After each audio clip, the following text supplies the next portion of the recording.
And are there any changes that you see as people age? Because, when you go in when you're younger, you feel like you're invulnerable. How does being an athlete change as you age? In terms of preparing an older competitor, honestly, there's a little bit more stress in understanding what your body can handle. Really understanding, like you mentioned the word recovery earlier, recovering from a loss. For me, it's recovering from training for the older competitors. Just you might not be when you're younger. You could probably sit there and have a hard 2-hour training session 7 days a week, maybe. Like if now as a older competitor, maybe you can only sit there and do that 2 times a week. But what I stress with the older competitors or with the older competitors is basically just understand what your body's asking for.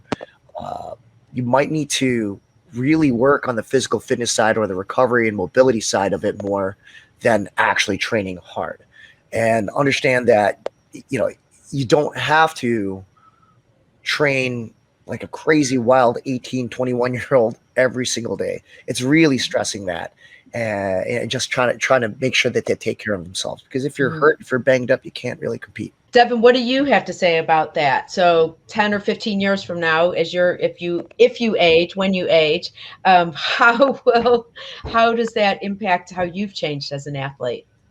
I think probably the biggest difference between now and, let's say, 15 years ago, or now 15 years from now, when I was younger, I tended to believe that talent and raw skill sort of, that's what determined success, how talented you were. And you would try to almost force everything through athleticism, and through brute force. And I think as I've gotten older, you begin to have a lot more faith in being able to think through situations and trying to figure out, how do I beat this person? What is the best way?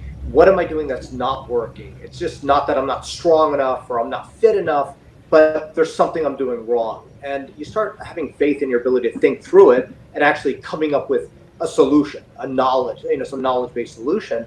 And I think, whether it's, I think the cliche is you work smarter than harder, but that really is true, because there's a point at which I just know there are limits that age puts on your body, and you just can't force everything through. Well, I'm just going to be stronger than that person. I'm just going to outwork that person. I'm going to outgut that person. You like to think that, but then you start realizing, yeah, but I'd rather outthink that person. I'd rather have a technique that works better. Let me try that. And jiu-jitsu is great because it really lends itself to that. I mean, if this wasn't jiu-jitsu, but this was, we're running 100-meter dashes, it's hard for me to, I'm going to outthink someone in a 100-meter dash. But in jiu-jitsu, there's a ton of opportunity to outthink, outplan, and come up with strategies that help you win. And it's like solving a puzzle. And that's why it's a great sport as you get older.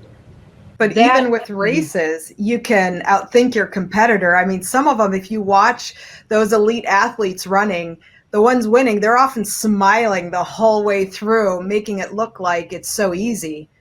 The others that are frowning or in agony, they fall behind. That's really inspiring, though. Because a lot of people think as you age, you need to drop off some of the physical things that you're doing. And I think that can also be a metaphor for so many things as you get older, that it's not always the actual performance, but how do you think about it? How do you approach it holistically? So very inspiring.